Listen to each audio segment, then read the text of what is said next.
Halo semuanya, balik lagi di Geekshy Channel. Oke, balik lagi di channel kita. Dan kali ini kita akan nge-review sebuah film Indonesia, yaitu Siksa Kubur. Siksa Kubur. Nah, cuman yang unik dari review kali ini adalah biasa kan kita review itu pada First impression. first impression. Cuman yang terjadi sekarang adalah kita review setelah kita nonton yang kedua kalinya. Karena keadaan waktu itu sedang mudik satu sama lain beda kota, jadi kita agak susah waktunya, dan akhirnya kita berkesempatan buat nonton yang kedua kali, dan kita sepakat bahwa kita kayaknya perlu rewatch buat kayak detail dan untuk ngeliat detail-detailnya. Jadi untuk di awal ini akan sangat spoiler, jadi kita akan bahas sampai ke detailnya. Jadi teman-teman, buat ini bisa juga buat teman-teman yang pengen tahu detail-detailnya. Penasarannya, jadi istilahnya mungkin udah nonton sekali nih, nah siapa tahu dengan nonton video kita jadi terbantu gitu detail-detailnya. Untuk detail-detailnya, atau mungkin teman-teman yang belum ada yang nggak masalah kena spoiler, kita pengen tertarik mungkin bisa. Dan juga. Menurut gua film ini tuh salah satu film yang kena spoiler pun orang tetap penasaran sih? Karena menarik menurut kita. Nah, kita langsung mulai deh. Sebelum kita mulai, mungkin Gigi bisa ceritakan dulu backgroundnya. Nah, jadi backgroundnya itu sebenarnya ini mungkin sih ini kalau teman-teman tahu nih kan salah satu karya Joko Anwar ya. Ini tuh kalau sebenarnya mungkin kalau udah perfilman udah karya yang ke-10 beliau ya. Dari awal jadi Joni sampai sekarang. Tapi game changernya beliau tuh semenjak main di genre horor. Dimana kita juga dulu nonton bersama 2017 itu si Pengabdi Setan, dimana dari Rapi Films dia nge-remake kan. Mungkin bukan remake, sebutannya reimagining lah dengan pendekatan baru, entah itu prequel atau sequel lah sebutannya. Karena sepertinya Joko Anwar seperti punya kekaguman jadi terhadap karya-karya horor di masa 80-an 70-80. Nah karena mungkin ya si Rapi Film kan sukses dengan 2 filmnya, teman-teman mesti coba nonton Pengabdi Setan 1 sama Pengabdi Setan 2. Nah ternyata ada IP lagi nih, Siksa Kubur, tapi ini tuh gak plek-plekan nge-remake yang film jadul, tapi lebih dari berangkat dari film pendek karya Joko Anwar itu sendiri, dimana waktu itu dia bikin film pendek kira-kira cuma 10 menitan tahun 2012. Itu Siksa Kubur. Sebenarnya ada easter egg juga, tapi nanti kita akan mungkin bahas sedikit. Inti nama seorang anak kecil nggak sengaja terkubur bersama bapaknya, yang dimana bapaknya itu penjahat. Nah dari situ dia bisa dibilang menyaksikan bapak kesayangannya yang dianggap baik ternyata mendapatkan siksa kubur. Nah dari premis seperti itu si Joko Anwar ngelebarin lagi nih, bahkan malah kalau ini pendekatan baru nih, karena untuk Joko Anwar belum pernah nih menyentuh ranah-ranah religi Jadi di sini itu horor iya, psikologi thriller iya, tapi kayak ada sisipan religinya juga.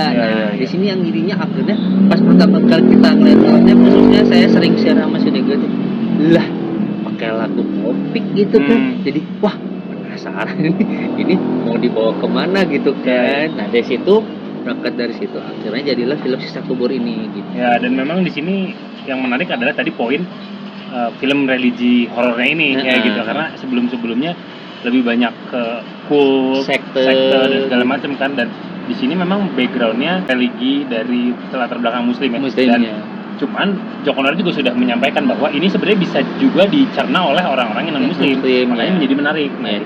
Dan itu yang membuat akhirnya visi atau visualisasi Joko Anwar itu jadi seperti dinantikan gitu. Seperti apa dia menggambarkannya kayak gimana sih? Apakah seperti film sebelumnya yang Siksa Neraka gitu kan? Siksa Neraka yang itu kan kayaknya Anggi Umbara. Itu kan ya kita nggak bilang jelek atau bagus ya, cuma kan itu sangat eksplisit kayak ke bawah tanah ada api disiksa. Kalau orang yang dulunya suka julid lidahnya dipotong, tangannya dipotong, gitu lah. Nah itu kan seperti itu. Nah ini akan berbeda gitu kan ya.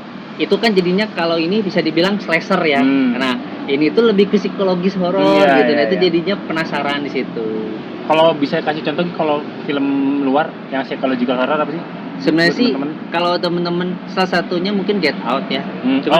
Get Out tapi kan Get Out itu sebenarnya itu juga ada sosial komentar ya. Ya, ada isu yang dibawa. Isu dibawa gitu. Kalau kita mungkin pernah bahas mah itu. Tapi kalau mungkin sih ya ada Jacob Ladder itu malah tangga Yakub lah, itu adalah masalah-masalah ya mungkin agama-agama Nasrani juga, cuma levelnya mungkin beda karena kan kita kulturnya kultur muslim gitu kan, jadinya akhirnya mungkin ada beberapa hal terinspirasi ya psikologis, karena jujur malah jump scare-nya tuh minim sekali di sini teh. Tapi gak tahu kenapa dari awal sampai akhir teh dibikin gak nyaman. Itu sih sebenarnya yang nilai plusnya film ini. Kalau teman-teman mungkin menonton film PS1 atau PS2 Pengabdi Setan, itu kan benar-benar ya wayah nawe masa bah. Sudah wajar lah mereka dihantui atau ditakuti. Apa yang kamu lakukan di dunia itu pasti nanti akan ada efeknya di alam kubur, afterlife-nya gitu. Nah di sini itu konsep kayak gitu kan sebenarnya mau muslim mana muslim punya gitu kan kayak gitu. Jadi akhirnya bisa tuh secara bahasa mungkin universal, bisa masuk ke semua kalangan. Makanya tapi Joko Anwar juga bilang di beberapa ini dia nggak main-main, risetnya juga untuk kaidah-kaidah agamanya juga serius gitu. Jadi di sini itu nggak serta-merta untuk entertainment value only gitu. Jadi ada pesan, bahkan tagline-nya aja Anda akan percaya gitu. Jadi kayak benar-benar kayak ini tuh film horor religi tapi dibawanya dengan psikologis gitu sih. Nah, kita geser ke cast deh. Di sini memang diisi dengan cast-cast yang kaliber besar. Mungkin tier A lah kalau di sini. Jadi katanya sih dari balik layar sama di depan layar aja 71 Piala Citra. Kalau ditotalin. Jadi dari aktornya cast ya, supportingnya sampai di balik layarnya. Jadi intinya di sini tuh si Joko Anwar milih tim-tim yang terbaik. Memang kebanyakan beberapa pemain yang udah sering kerja sama dia. Jadi dia udah tahu lah. Nah di sini sih sebenarnya surprising good-nya itu tokoh utama kita si Fardina Mufti. Baik Sita kecil maupun Sita besar ya. Sita kecil sama Sita besar bagus. Yang diperankan sama Widuri. Ya, di sini tuh karakter Sitanya pas case-nya dari yang Sita muda sampai Sita besarnya. Si Widuri sama Fardina Mufti. Kalau teman-teman tahu Fardina Mufti itu pernah jadi cameo di Perempuan Tanah Jahanam. Salah satu sindennya jadi cameo di situ teh. Iya. Kalau teman-teman jadi penonton lagi kan.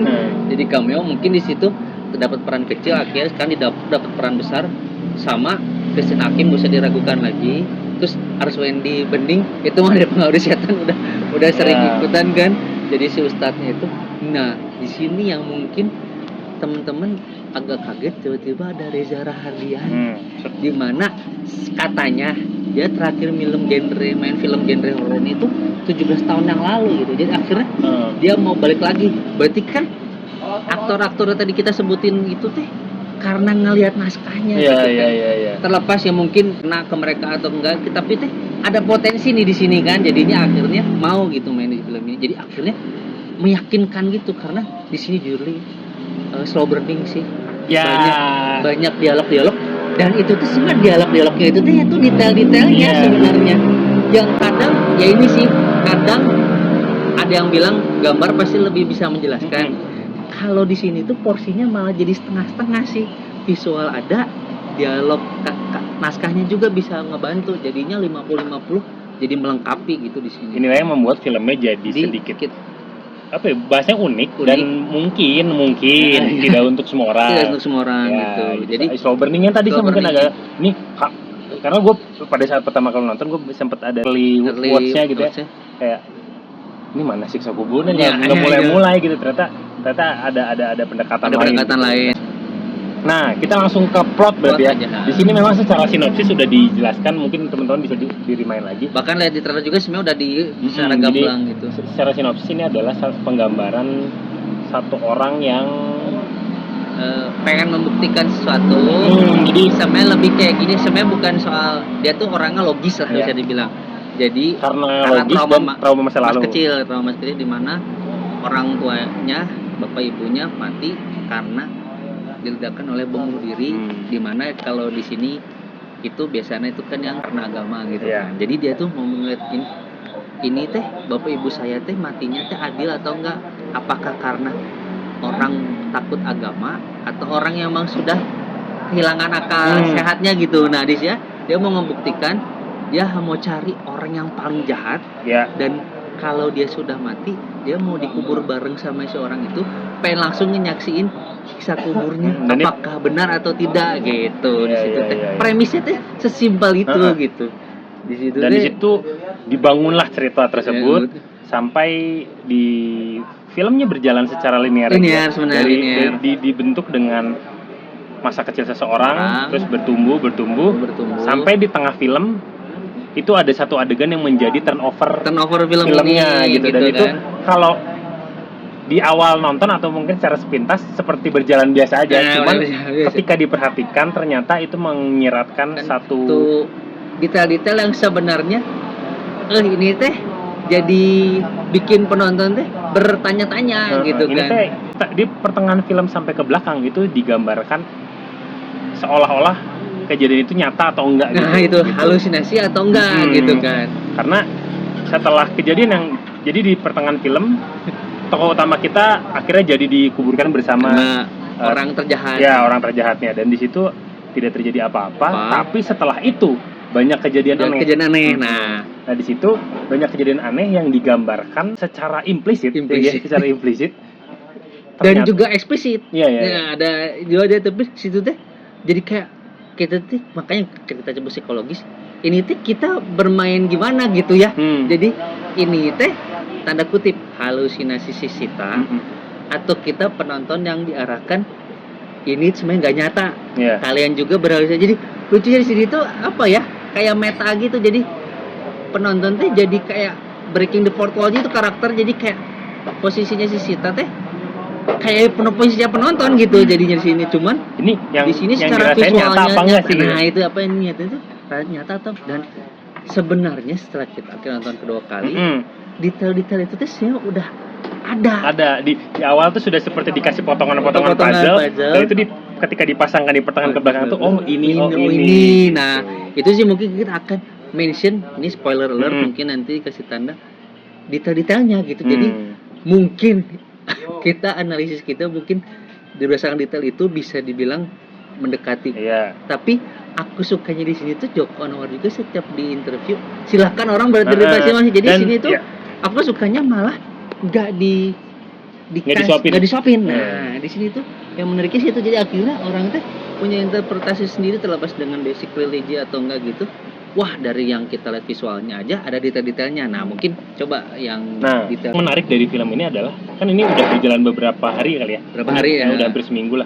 Dan di sosmed sudah berkeliaran teori-teorinya, dan mungkin teman-teman bisa lihat sendiri, dan mungkin teori kita juga nggak terlalu beda jauh dari yang sudah beredar ya, karena memang seperti sudah banyak dijabarkan. Cuman yang jadi menarik efek dari film ini adalah orang jadi berdiskusi.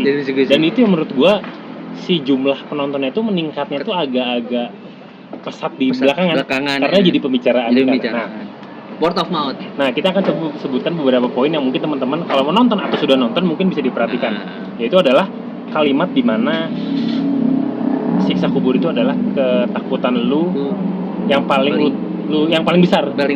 Itu akan terjadi dan itu akan diulang-ulang. Ya, gitu kan. Di situ ada dialog seperti itu, bahwa karena kalau misalkan semua digambarkan dengan siksaan fisik, kalau orang yang suka disiksa secara fisik ini dong menikmati dong. Atau kalau lama-lama jadi baal ya gitu, jadi mati rasa. Nah, di situ mungkin teman-teman bisa lihat bahwa ketakutan yang dialami Sita itu adalah ketakutan terbesar dia, dan itu menjadi nyata di setengah film ke belakang. Itu yang terjadi setelah dia dikubur dan tidak terjadi apa-apa itu. Nah, lalu poin kedua adalah permainan warna. Nah, di sini sempat ditampilkan bahwa ada simbolisme di antara santriwati ini adalah ketika santriwati ini melakukan kesalahan atau membangkang di sini, dia dikasih warna merah. Ya, kerudungnya akan diganti jadi warna merah, yang itu menggambarkan bahwa lu tuh berbuat dosa. Dan di sini ternyata permainan merah itu diimplementasikan ke ton warna dan beberapa elemen visual yang ada di setengah ke belakang lagi-lagi. Di situ berarti digambarkan di situ yang terjadi di dalam warna merah tersebut adalah afterlife-nya Sita. Ya gitu. Seperti apa? Ada gorden merah, terus ada beberapa gambar yang tonnya menjadi warna merah. Terus dia tanda kutip flashback kejadian masa kecilnya juga dalam warna merah gitu. Terus kan. Ada bagian di mana dia menggali kuburan untuk kedua kalinya. Itu latar belakangnya juga merah. Dan di situ memang digambarkan kejadian yang terjadi setelah di kubur yang pertama itu, yang setengah film itu memang digambarkan seperti potongan-potongan adegan yang tidak jelas ya. Tidak jelas ya. Itu kayak kalau bahasa ini kayak ngelup lah. Kayak ngelup dan kalau gue sih bahasa gue kayak mimpi demam. Kayak teman-teman kalau mungkin familiar dengan rasanya adalah ketika teman-teman demam, mimpinya tuh kayak potongan-potongan kejadian yang menakutkan dan itu nggak nyaman. Dan kita nggak tahu mulainya di mana. Iya, terus tiba-tiba gitu kan. Apa-apa terus kayak dan di sini digambarkan banyak adegannya yang sebenarnya kalau misalkan dipikir-pikir kayak kok gini sih? Kayak adegan di mana matinya si Ibu Nani ya. Ibu Nani kan kepalanya apa kekupas gitu kayak menurut gua kayaknya nggak cukup honor banget kalau itu memang digambarkan seperti itu ya nggak sih? Iya gitu itu kayak jadi kayak terkesan absurd sebenarnya. Terkesan absurd dan setan-setannya pun terkesan absurd ya nggak? Absurd nggak beda sama kalau yang digambarkan di film-film horornya Joko Anwar sebelumnya. Ya. Nah di situ ada warna merah yang teman-teman mesti perhatikan di situ dan di sini ada beberapa detail-detail yang berkaitan dengan tokoh lain. Teman-teman harus perhatikan. Salah satu contohnya adalah kakaknya Sita yaitu Adil yang ternyata dia juga setelah kejadian masa kecilnya dan dia itu mengalami trauma dan mengubah orientasi seksualnya. Dan itu kan penyimpangan secara dogma juga kan itu dosa. Iya. Itu kan di situ ternyata Adil nekrofilia orientasi seksual terhadap mayat gitu karena dia tukang mandiin jenazah dan dia traumanya adalah dia tidak berdaya di sepanjang hidupnya dia dan dia akhirnya melakukan itu ke jenazah dan di situ tergambarkan dari siksaan-siksaan yang dialami si Adil. Jadi ada clue-nya juga sebenarnya kita bilang rada berani sih ya sebenarnya. Cuman akhirnya dialog awalnya dia terkonfirmasi juga akhirnya di belakang gitu. Yang dia tiba-tiba ada adegan dia mandiin jenazah tapi kok tangannya malah berlendir gitu di situ langsung aduh edan iya maksudnya saya teh ini setelah nonton 2 kali baru wah berarti edan nih si simbologinya dari dialog sama visualnya juga teh klop gitu di sini walaupun visual yang tadi detail itu tadi hanya paling 1 detik 2 detik nah itu teman-teman harus awas banget sama sebenarnya gini kalau kita nonton film horor kan kadang kita sudah mengantisipasi pasti dari makhluk astral akan misalnya bahasa di sini teh melihat kita dari jauh atau ngincang atau ngintip ya. Di sini malah bikin takut kelakuan manusianya sebenarnya di sini teh. Ada sebuah adegan akhirnya tadi kita nonton setelah detailnya teh manusia tuh kadang mau melakukan sesuatu teh ngelihat dulu dari jauh ngintip di sini tuh malah jadi lebih nggak nyaman lagi gitu kan. Dari sini tuh si Ical Tanjung si DOP-nya bisa mainin si blur dan fokusnya gitu tau nggak? Jadi bahwa ternyata kita lagi satu adegan sini teh sebenarnya di pojok sana tuh belakangnya teh sedang ada sesosok manusia teh lagi mengintai gitu. Pas ternyata payoff-nya muncul teh kaget gitu kan. Kita nggak ngeh bahwa sebenarnya dari awal teh si manusia itu sebenarnya udah bersiap untuk melakukan sesuatu, cuman karena permainan kameranya difokuskan ke sini kita nggak ngeliat ngeblur yang ke belakangnya jadi nggak ternyata pas kita nonton pun kali detail kayak gitu teh itu bahkan di sini manusia teh bajingan semua juga. Nah aku teh nggak tahu kenapa katanya ini mah agak melenceng jadi konsep di dunianya si Joko Anwar itu sebenarnya katanya saling berhubungan bro. Jadi mungkin entah di Panti Jompo itu lagi kita tolong elaborasi. Jadi di Panti Jompo itu teh mungkin sebenarnya mereka semua teh juga punya rahasia. Cuman hanya 1 atau 2 orang yang akhirnya terekspos gitu. Nah di sini tuh aku penasaran apakah nanti akan berlanjut ke film Joko Anwar berikutnya atau mungkin pengembangannya kayak gitu. Jadi karena ada sebuah adegan di mana mereka berkumpul di meja depan lilin kayak gitu teh. Ini teh ngapain gitu kayak kelakuannya mereka itu bukan kayak kelakuan manusia biasa gitu kan. Jadi apakah mereka juga cult atau sekte juga jangan-jangan malah ada hubungan dengannya. Jadi pinter di sini tuh entah terkonfirmasi bahwa ini teh Joko Anwar Cinematic Universe atau enggak, tapi sebenarnya ternyata ada potongan atau ramah-ramah roti teh yang sudah siapkan dari film-film sebelumnya. Akhirnya pas di sini tuh makin nanya-nanya tanpa mengalihkan si plot ceritanya gitu, tapi clue yang detail itu saya yakin pasti bakal akan bisa dituai di hari kedepannya gitu. Dari sini tuh yang saya teman-teman mungkin jangan lengah lah karena detail-detail yang kayak gitunya itu kadang bisa jadi nanti bakal berbuahnya di belakang gitu. Dan di sini Joko Anwar juga sudah ngerilis di X atau Twitter itu background karakter ya. Iya, Apa kayak, dan menurut John Connor itu dia lakukan setiap proses produksi sebuah karakter. Iya. Jadi dia akan membuat cerita, oh si karakter A Karakternya tuh dia tuh siapa namanya, umur berapa, dia backgroundnya apa, profesinya apa, dia background keluarganya seperti apa. Nah, itu yang tadi gua ada detail yang bahwa ternyata suster Linanya juga ternyata, ya itu teman-teman bisa lihat sendiri, ternyata dia difabel dan dia ternyata punya background rasa yang ternyata pantesan dia kayak gini. Jadinya detail-detail yang kayak gitu kayak sebenarnya buat apa gitu kalau dibilang. Cuman nah John Connor tuh uniknya seperti itu, teman-teman. Jadi teman-teman bisa lihat detail-detailnya, dan detail-detailnya itu juga teman-teman bisa lihat di karya-karyanya yang lain seperti di Gigi Dimension, seperti di Gundala, dari dialog-dialognya, seperti Pengabdi Setan 1-2 udah jelas itu. Dan semuanya itu seperti jadi satu universe yang berkesinambungan, jadi universe kekayaan ya maksudnya. Kita nggak bisa pastiin bahwa ternyata satu dunia nih semuanya. Cuman menurut gue sih hampir mustahil ya, kayak karena kan Fahri Albar semua karena timelinenya juga beda, waktunya beda. Nah, makanya itu yang jadi menarik, teman-teman bisa lihat lagi karya-karya John Connor yang sebelum-sebelumnya, itu yang jadi referensi ya. Dan sebenarnya secara kesimpulannya, Siksa Kubur ini secara teknis memang tidak sekuat film-film sebelum ini. Khususnya kalau teman masih fresh 2022, si Pengabdi Setan 2 jauh lah untuk soal teknis. Kan karena mungkin segi produksinya lebih kaya itu kan. Tapi di sini sebenarnya kalau teman-teman pernah itu tuh lebih minimalis. Tapi lucunya dari hal yang minimalis itu jadi bisa memaksimalkan di yang lain. Iya, seperti contohnya sebenarnya secara visual, ya walaupun secara sinematografi bagus ya.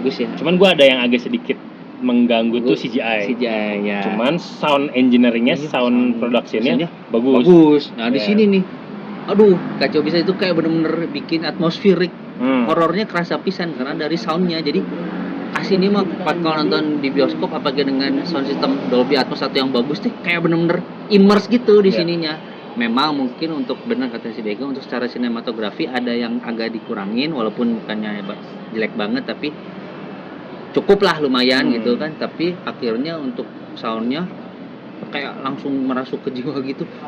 Kita jadi ikutan juga dalam posisinya si Sita gitu kan di sini. Dan kalau bisa membandingkan film yang head to head sengaja dirilis secara bersamaan adalah Berdewi. Itu yang mungkin teman-teman bisa bandingkan. Cuman kalau menurut gue belum nonton si Gigi. Emang kalau itu secara teknis menang, makanya lebih kuat karena memang artistik lah, lebih artistik, makanya dia berani di format IMAX. Sedangkan kalau teman-teman tahu, kita malah Pengabdi Setan 2 nonton di IMAX kan. Jadi kayak makanya ini mungkin entah ya ada subsidi silang atau mungkin ada off-nya di sini gitu kan. Jadi kalau menurut gue ini lebih kayak karya eksperimental John Connor. Karena John Connor juga mengungkapkan ke produsernya dan segala macam, ketika hari pertama mereka kayak nothing tulus. Ini hari pertama jumlah penonton berapa, mereka ikhlas gitu, seperti itu. Dan cuman yang jadi sempet jadi apa ya, pertanyaan di benak gua beberapa hari ini adalah karena karyanya yang overly detail, semuanya mengandung makna, cuman jadinya terlalu banyak yang harus disampaikan. Dan itu yang menurut gue jadi kayak apakah jadinya nggak too much gitu. Ya, karena kalau misalkan semua karya harus dijelasin, harus itu kok kayak nggak seru gitu. Masa ini tuh artinya ini loh, ini artinya masa gitu sih. Daya tarik yang pengen dikejar sama karyanya John Connor itu gitu. Ya, cuman memang yang efek yang ditampilkan yang tidak bisa dihindari adalah jadi dibicarakan. Gitu.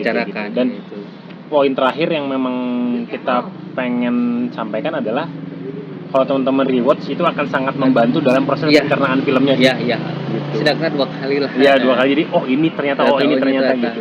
Jadi lebih dapat gitu. Jadi mungkin overall gitu. Kalau skor gitu. Kalau saya sih kalau saya pribadi sini yang setelah nonton rewatch kedua mungkin agak bias, tapi saya sih kasih di 8.3 lah. Ya agak gitu. Agak murah hati. Ya mungkin teman-teman bisa nilai sendiri, bandingkan sendiri, bisa diskusi juga mungkin kalau ada pendapat lain tentang film ini. Karena memang menurut gue sih film ini mungkin akan ada yang kontranya. Gitu, karena agak-agak eksperimental karyanya gitu. Kurang lebih kayak gitu Geng, untuk review film ini. Jadi teman-teman kalau misalkan ada pendapat lain bisa komen di bawah, bisa diskusi aja. Oke, kayaknya sekian untuk video kali ini teman-teman. Jangan lupa subscribe, share ke teman-temannya. Sampai jumpa di video selanjutnya. Bye-bye.